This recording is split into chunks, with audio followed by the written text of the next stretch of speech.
మనందరిపైన ఉంది. సమిష్టి కృషితో తెలంగాణను దేశంలోనే అగ్రగామిగా తీర్చిదిద్దేందుకు, దేశానికే తలమానికంగా తెలంగాణ నమూనాను ఉంచేందుకు మా ప్రభుత్వం కట్టుబడి ఉంది.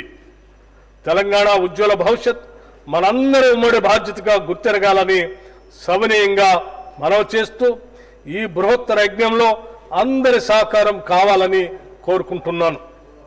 విభేదాలను అధిగమించి నిర్మాణాత్మక చర్చల్లో పాల్గొని ప్రజోపయోగమైన ఫలితాలు సాధించేందుకు కలిసికట్టుగా పనిచేయటం మనందరి విధి. రాజకీయాలకు అతీతంగా ఈ సభలోని సభ్యులందరూ బడ్జెట్లో సూచించిన ప్రగతిశీల చర్యలకు సంపూర్ణ మద్దతునివ్వాలని విజ్ఞప్తి చేస్తున్నా. లోతుగా చర్చించి విశ్లేషించి ప్రజా ప్రయోజనాలను దృష్టిలో ఉంచుకొని మనం నిర్ణయాలు తీసుకోవాలి. నేటి మన విధానాలే రేపటి తెలంగాణ నిర్మాణానికి ఉపకరిస్తాయి. లౌకిక విలువలను స్ఫూర్తిగా నమ్మిన కాంగ్రెస్ ప్రభుత్వం కుల మత భేదం లేకుండా అన్ని సామాజిక వర్గాల అభ్యున్నతికి వనరులు పంపకం జరగాలని, తద్వారా సమాజంలో అసమానతలు లేని వ్యవస్థ స్థాపన లక్ష్యంగా ఈ బడ్జెట్ని రూపొందించాం. 2025-26 బడ్జెట్ అంచనాలు 2025-26 ఆర్థిక సంవత్సరానికి మొత్తం వ్యయం 3,04,965 కోట్లు.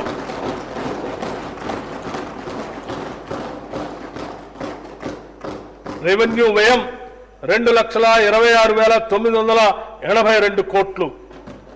మూలధన వ్యయం 36,504 కోట్లుగా ప్రతిపాదిస్తున్నాను.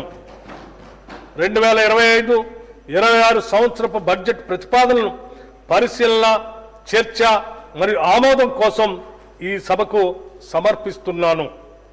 తెలంగాణను ప్రగతి బాటలో నడిపేందుకు మీ అందరి మద్దతును హృదయపూర్వకంగా ఆశిస్తున్నాను. జై హింద్, జై Telangana. The annual financial statement budget for the financial year 2025-26 is presented. The House is urged to meet again at 10 a.m.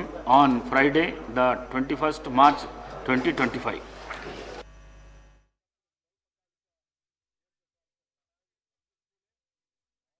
దశాబ్ద కాలం పాలనా వ్యవస్థల విధ్వంసం, దరఖాస్తులకు చెల్లిస్తున్నాం.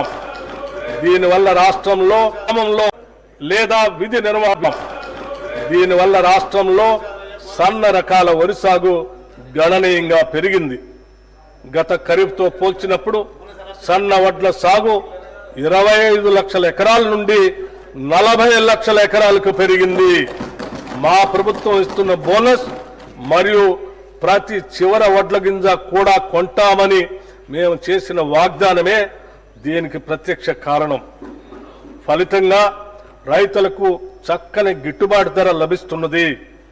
ఖరీఫ్ సీజన్లో సన్న వడ్లు పండించిన రైతులకి 1,206,44 కోట్ల రూపాయల బోనస్ చెల్లించడం జరిగింది.